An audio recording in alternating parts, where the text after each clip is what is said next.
it's Teresa, welcome back to my channel. So, this is super exciting because today I'm finally starting filming on my sort of official wrap-up series for the year 2017. I love watching these types of videos, I hope you guys do too.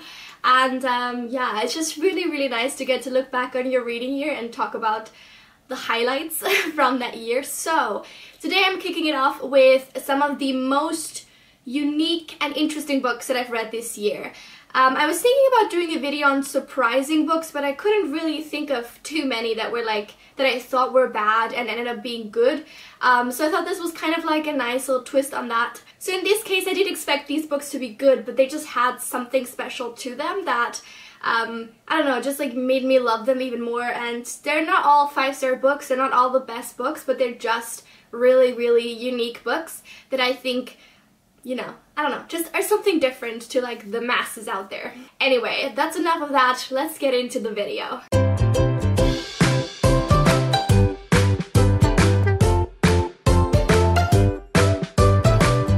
So the first book I want to talk about is actually one that I read at the very beginning of the year, and that is Professor Moriarty, Hound of the Durbervilles by Kim Newman. This is a twist on Sherlock Holmes stories. It's basically, well, it is loosely based on the Sherlock Holmes stories. Obviously, it's taken the character of Professor Moriarty, and then this is basically a book of short stories in the style of the Sherlock Holmes short stories, except that they revolve around Professor Moriarty, and they're really fun. I feel like except for one, I really enjoyed all of the stories.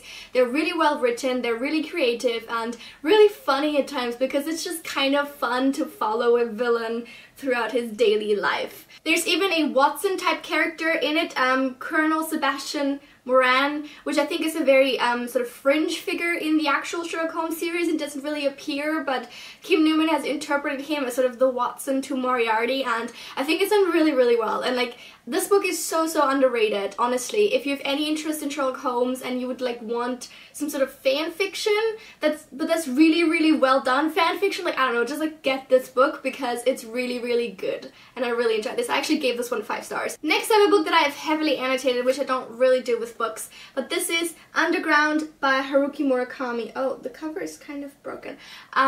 This book is non-fiction. Actually, several of the books on this list are non-fiction. So I have talked kind of extensively about this book on my channel before, but I'll just quickly mention what it's about again. Basically, Murakami went and interviewed people that were affected by the 1993, 4 I think, 5, mid-90s sarin gas attack on the Tokyo subway system. It wasn't a very deadly attack, but it was very devastating for Japan as a whole because it hadn't really happened before, and it was very malicious and violent, and a lot of people suffered from it. Even though not many people died, a lot of people suffered like long-term effects.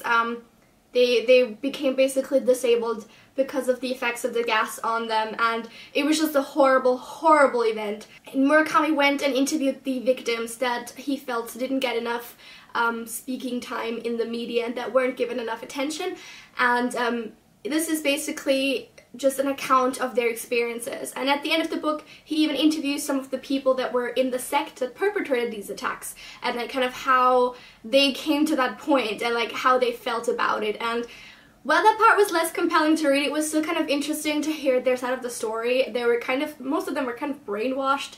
I mean, it's not an excuse, but like, it definitely contributed to their actions. So yeah, it's just really interesting read. I think it's terrifying and like heart-wrenching at times, but it's also really well done, and it just kind of gives an insight into Japanese society as well, because the way that Japanese people deal with this event is also very specific, I think. So yeah, this book was so fascinating and definitely unique in the way that it was put together. The next book, I have done a full review on my channel, so I will link that if you want to go check it out, and that is Nutshell by Ian McEwan. So this book is very unique in the fact that it is told from the perspective of a fetus, and it is essentially like a retelling of Hamlet in a way, because the fetus like can like listen to the world through the womb and like observes the world through the womb of his mother, and basically he finds out that his mother together with her lover is plotting to kill her husband, so the baby's dad. And yeah, it's I feel like that's enough said, right? That's a very unique premise. overall I did enjoy this book. I think I give it about 3 stars.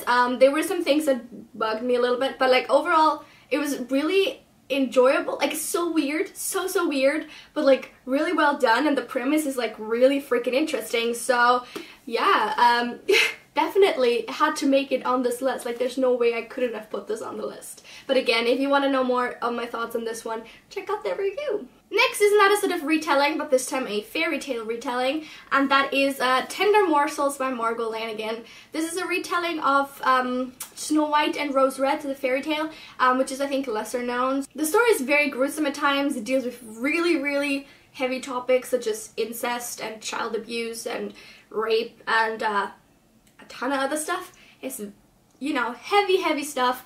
But I still thought that overall it was nicely done, and like the themes were nicely incorporated. They didn't just seem sort of gratuitous, they seemed like they were serving an actual purpose within the plot and within the story, and I enjoyed that, and I just enjoyed this twist on it. The way that it was told was very creative, and the writing style is really nice, so if you feel like you're somebody who can read about these types of topics without getting too affected, I definitely recommend this one. Another non-fiction book that I thought was really interesting was Dancing on My Grave, an autobiography by Kelsey Kirkland. Kelsey Kirkland was a very famous ballerina who unfortunately suffered with a heavy cocaine addiction and also things like, I think, bulimia and anorexia maybe, like the very unfortunately typical things for ballerinas. But it is a very eye-opening memoir. It goes into detail about all the things that she had to struggle with. It goes into detail about her relationship with Mikhail Baryshnikov, and it's very fascinating.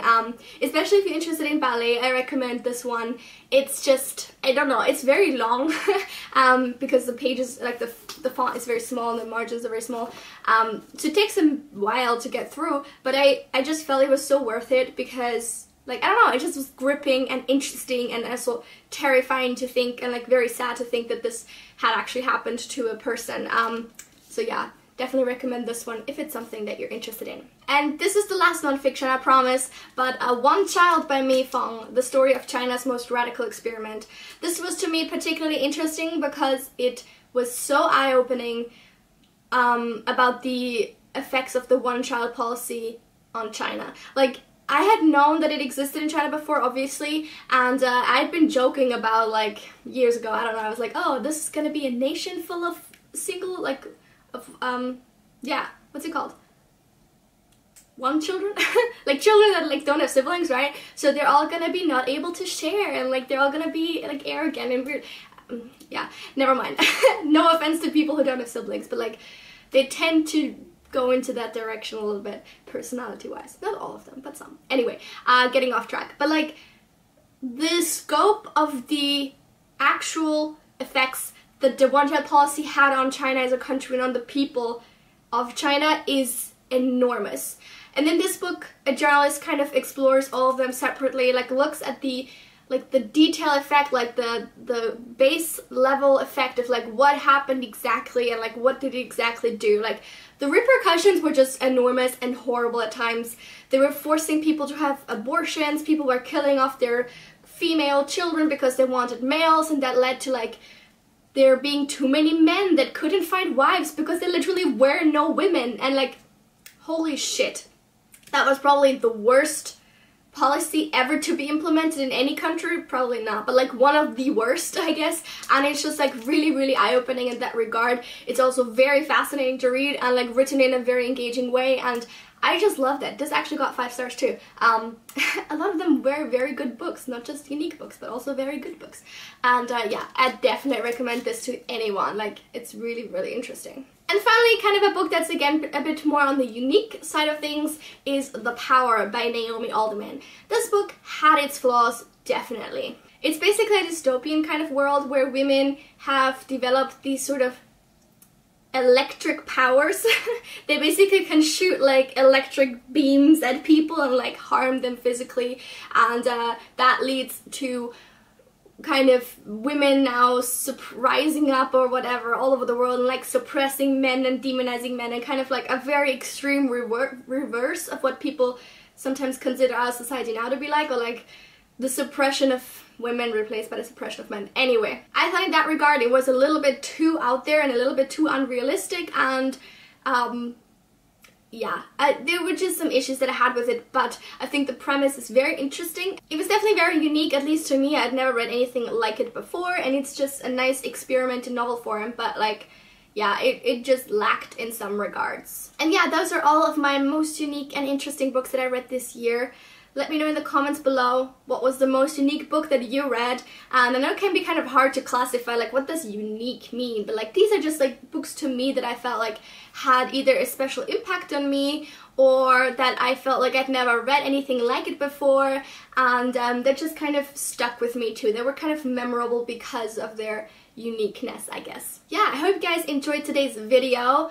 Definitely stick around for the rest of the series. I will link the videos that I have done previously in this series in the comments, I always say in the comments, in the description below, so you can catch up on those if you haven't seen them yet. And I will see you very soon with another video. Have a lovely week. Bye!